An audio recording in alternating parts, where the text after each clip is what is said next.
Guys, so happy that you are here in our show Breakpoint. And I know you have such a busy schedule, but you found the time. It's a big pleasure to welcome the Rolان Garos wheelchair finalist Ahmed Kaplan and his team, his coach, agent, everything actually, Suzana Zlохова to Breakpoint. Thank you guys that you are here. For the audience, both Suzana and Ahmed, you were incredible fighters in your individual careers. Suzana in professional tennis and Ahmed in professional wheelchair tennis. And now they both are fighting. And before we guys start, I want to quickly highlight both of your careers.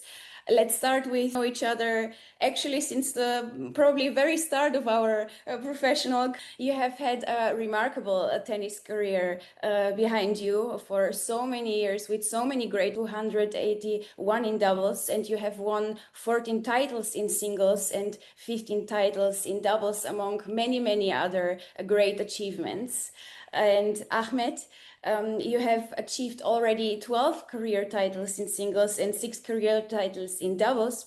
You have also won a silver medal in the World Team Cup 2024, and you took also part in the Summer Paralympics 2024. You already have participated in all the Grand Slams and already achieved a couple of things, semifinals, quarterfinals, a French Open doubles final last year, and finally you also can lift the second place trophy, which is just incredible. Congratulations and welcome to the show. And that's an introduction, right? Thank you so much. Ahmed, first question to you. I just have to ask, what is the feeling when you go to play a Grand Slam final? Do you still remember your thoughts? Yeah, I mean, it was nice, really nice to be part of it. Like playing Grand Slam final, I didn't even think about it. It's I'm just playing the tennis like last 6 years. But last 3 years, I'm traveling and playing tournaments. And in 3 years, in just reaching the Grand Slam final, and it was really good achievement for us, for me, for the team. And I was a little bit nervous, of course, like before it's the first final. And the weather condition was not really good. We had to stop two times for the rain. And because you have to be focused in the match, but we play 2 games and then we break a little bit because of the rain. And then we came back, you have to really be focused because so much interruption, like playing final. And I'm really proud of myself, proud of team. And we did a good job.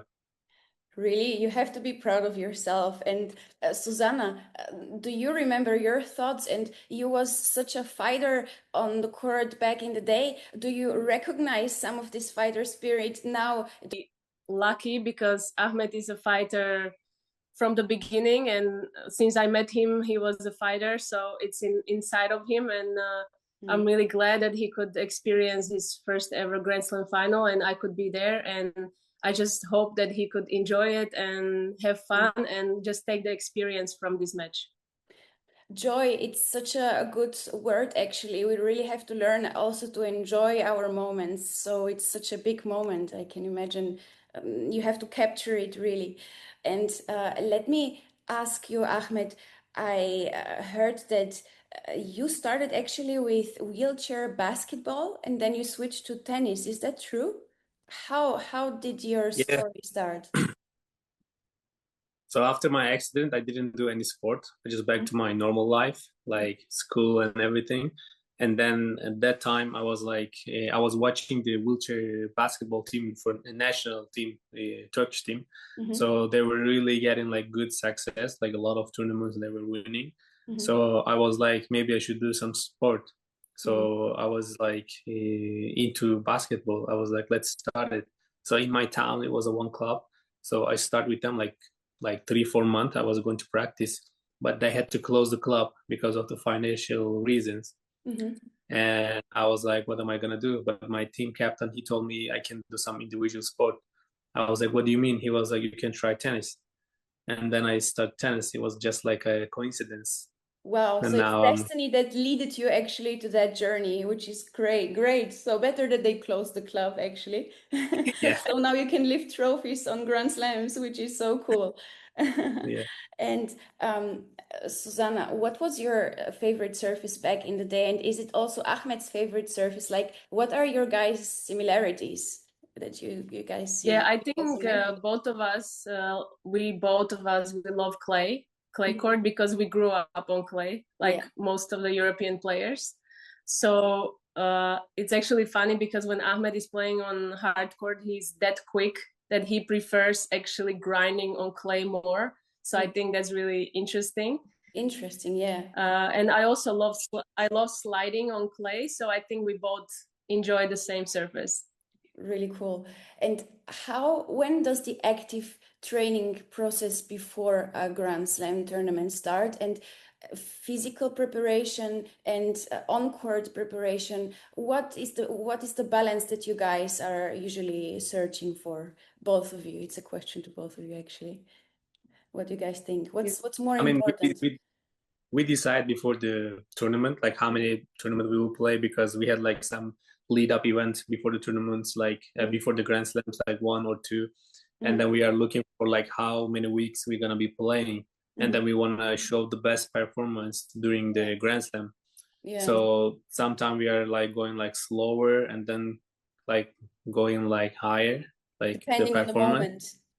Yeah, exactly. We Yeah. decide with the team and then we just doing. Yeah, I saw you also serve sometimes with the forehand, right? It's really interesting. I can imagine that's also a training process to adjust everything right, and also with the strategy for the game, which is really, really interesting to see. And I have to ask about the wheelchair. It's probably like a Formula One car for you. It can be adjusted, or how does it work? Maybe we can compare it with which you also have with how we string our rackets, or we choose different rackets, but the wheelchair is another thing, which must be really interesting. How does that work? I mean, it's really complicated sometimes because it's everyone has their own, and it's customized about your weight, height, and everything, and about what you want, like what kind of like, and it's about also your playing style. So it's everything is changing about the wheel size and the angle and everything. If you want to be like the quicker to forward, you use like lower angle. If you want to be the quick for turnings, you use like more higher angles. And it's like the sitting position and everything. It's all about the game style. Really so you can be interesting. like more if you're like more forward in the wheelchair, so you can be like more attacking mode. So it's like it's also like science, like the mechanic and everything. So you're like when you're getting like new wheelchair, you are really thinking about it, you are like trying and everything. It's fun. Really cool. So now the next tournament, it will be also a new wheelchair, or is it the same one still? No, not the same one. It's about the surface. Sometimes we're just changing the tires.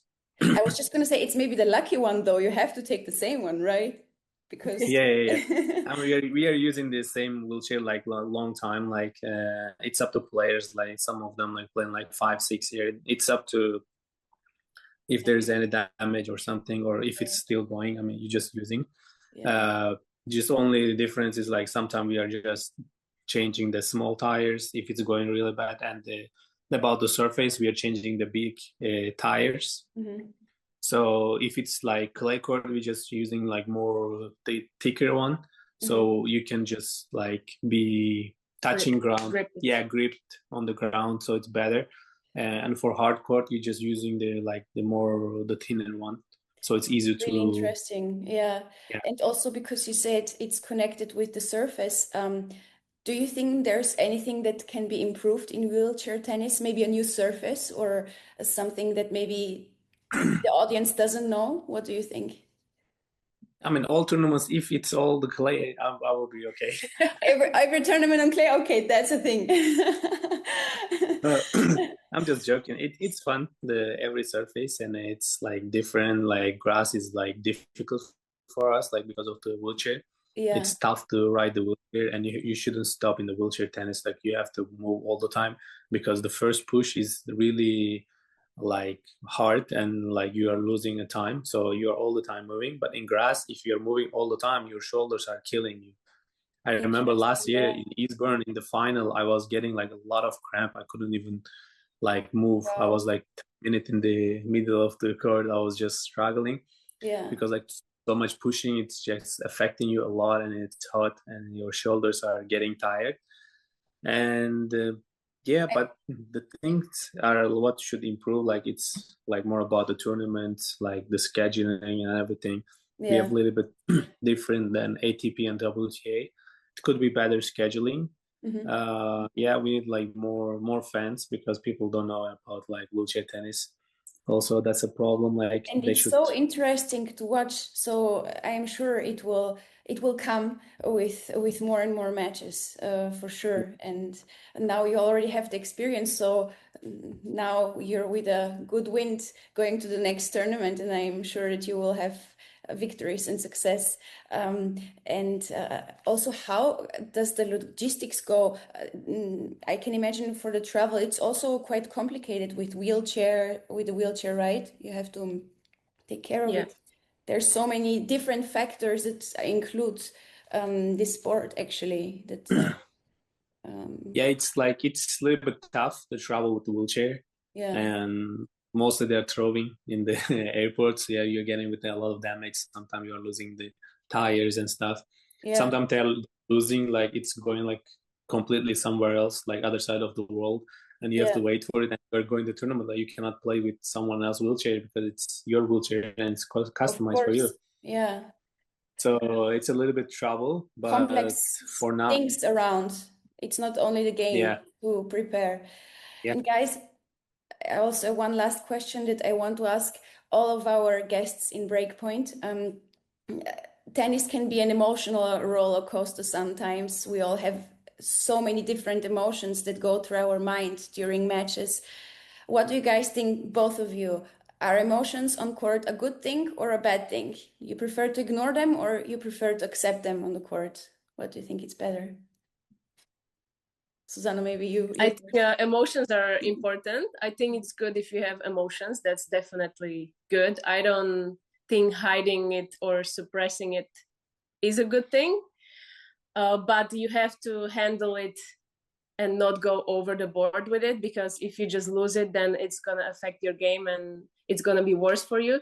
So I think finding your kind of habits and things like in your mind, like if you start feeling too angry, you should definitely, let's say, sing a song or think about different things to put your mind at ease, but definitely not also suppressing the emotions. Like let it out, but then start focusing for the next point. That's a very good answer. And what do you think, Ahmed? I mean, it's the same. Like you cannot ignore it, because you are living that moment.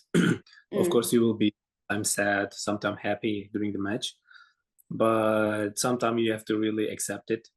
Like when you're having like bad like waves in the match, you have to accept it and move on.